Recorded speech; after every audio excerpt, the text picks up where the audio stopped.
much for joining me for Pilot Talk Podcast. I have a great and very entertaining pilot with me today, Kevin Singh, and we are going to talk about the Challenger 605, and we may even touch on the 604 a bit because he's flown both. Kevin, welcome to Pilot Talk. Thank you so much for having me, Renee. Well, let's dive right in to the Challenger 605. I know you've also flown the Global, so you've got some comparisons there, and you've flown a lot smaller airplanes than this too when you've been in your training. And so this was a good step for you, and I think that you've flown 605 all over the world, and I can't wait to hear more about that. But first impressions, or kind of the first thing that you want to say that sums up the 605 for you? Critical wing. Explain that. So, I was very excited when I was offered a type rating in the 604. And I was so happy to fly an airplane that was bigger than anything that I'd ever flown.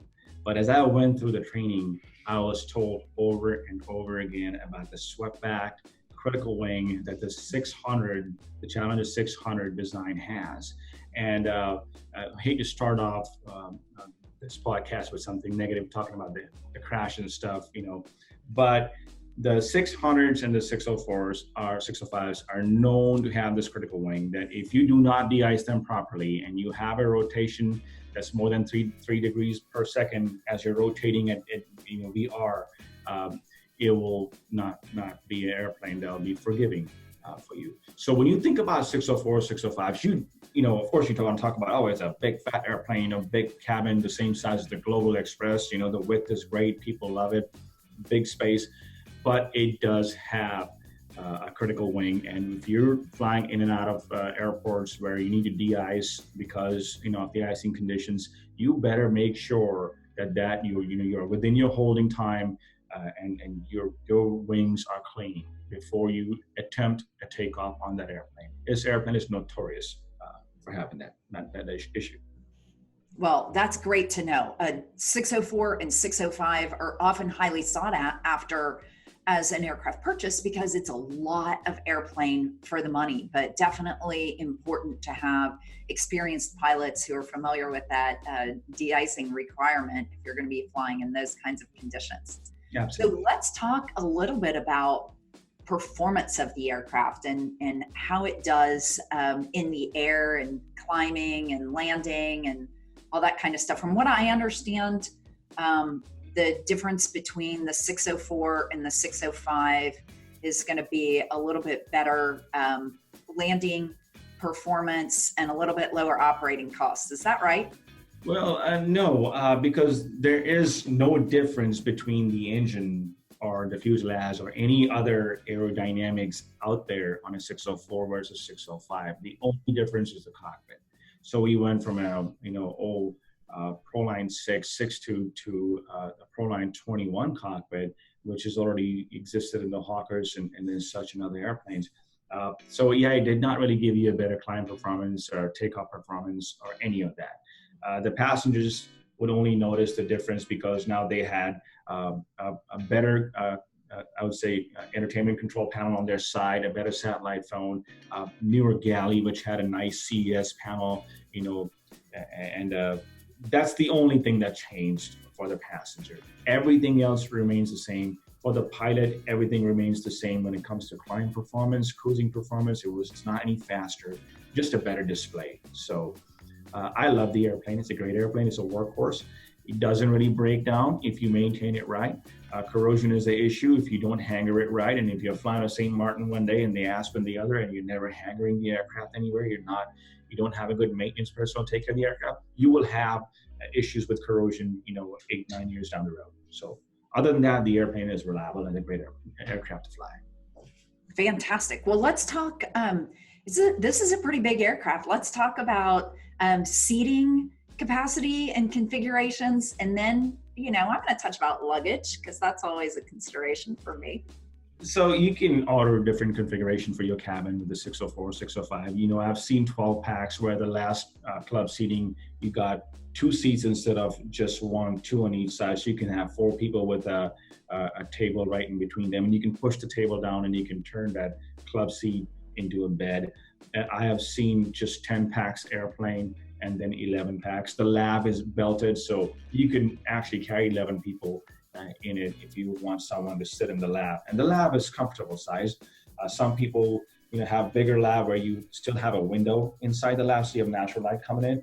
You can just kind of lift the shade, and the others use that window space to give more space between the divan and the CEO seat, as you call it. So there are different configurations and design available, but I think it's an airplane that's good for eight to nine people. I have carried 11 at one time, but short distance. And that was when you put the person that was in the doghouse, the husband that was in the doghouse, in the lab, right? Absolutely, great idea. Yes, that's where they should go. Yeah, no, but basically what happens is somebody comes up and says, "Hey, I want to see you take off and land. So can I stand in the jump seat?" And I'm like, "Well, okay, flat and go back and sit in the lab and belt yourself and use the seatbelt out there." So that's what usually happens. All right. Maybe I was just dreaming a little bit about that. But anyway, let's maybe talk about luggage before I get myself in trouble. Yeah, absolutely. So you can carry about 500 to 600 pounds with the luggage back there, depending upon where the other passengers are sitting. So of course you want to make sure your center of gravity is not exceeded either way. But you can put 20 suitcases easy, stack them up all the way. And you see the shelves back there, they're so well designed. You can actually lift the shelves, and they're like a bifold shelf. So they fold in like this, and you can move them towards the wall, so you can stack the suitcases and move the shelf and stack more suitcases. It is accessible from the inside. You go right by the lab and you can open the door and access. And if there's a bag that's up there and they want the medication or whatever, you can take them out. It is pressurized. So it's a really, really good system. You can carry a lot of luggage in this aircraft. Well, you've been a wealth of information here. Let's talk about a little bit about maintenance. If you have a good idea about this, what's the maintenance schedule like? Do you feel like it's in the shop a lot, or do you feel like it's a pretty comparable maintenance schedule to anything else that's out there? So it's actually, I would say 99% dispatch reliability. I mean, you must understand, this is a 70s design. It comes from an airline design like the CRJs. And that's what Bombardier manufactured it for, to be used 30 times a day. I'm exaggerating that number, but it's a workhorse of the industry. And they took that design and turned it into a private jet. So, I mean, it can take some, rough flying habits out there, flying 3-4 legs. It doesn't break down. Those engines are the same engines that they use in the A-10 Warthogs. So it's proven in the battlefield. This is a great engine that you have. Landing gear system. I mean, the way it is designed, even during emergency, the things that are available to you, the what do you call that? The ram air turbine out there that you use if you ever have a hydraulic failure. Some of the things this airplane has is just great. And like we discussed earlier, the only issue this airplane has is you got to keep in mind, this is a critical wing. You're icing, you better turn the heat on, or you better de-ice the airplane before you take off. It's unforgiving. Other than that, dispatch reliability, I would say 99 to 100%. I've never had issues with the aircraft. Now, so going to maybe even like a flight attendant's perspective, how's the 605? Big galley. Really big galley, everything available to a flight attendant, stand up. You have big trash area available, kind of compacted again, S-shaped galley that you can kind of push everything inside, but you still have access to your knives, cutleries, whatever you need, china, coffee machine. So from that perspective, there's no change from bigger aircraft. It is very, very useful. Now, what the flight attendants do complain about in a 604 and a 605 relentlessly, it's awfully cold. There is no heater available there. It is ice cold. So you would see most flight attendants carry an extra pair of jacket, because if it's an 8-hour flight, they get numb out there. It is freezing by the galley. As a matter of fact, they put all the meat and dairy and other products, if they don't have enough ice in the cabin, they will just put it by the door, because it's so cold, it will just keep it fresh the entire flight. So that's the only complaint that I've been. Very, very interesting feedback. I think we've touched on in another podcast, we've touched on a coffee maker. Do we see an Nespresso in the Challenger as well? Yes, that problem has not been solved. The first world problem of having a $25,000 coffee machine that just absolutely does not work. That's nuts. It's the little things. It's the little things, especially when you're on what's the range? How long am I flying on a Challenger? So NBAAIFR, no more than 8 hours. You can stretch it to 8 hours and 30 minutes, and then you're landing with about 1,700 to 1,500 pounds of fuel.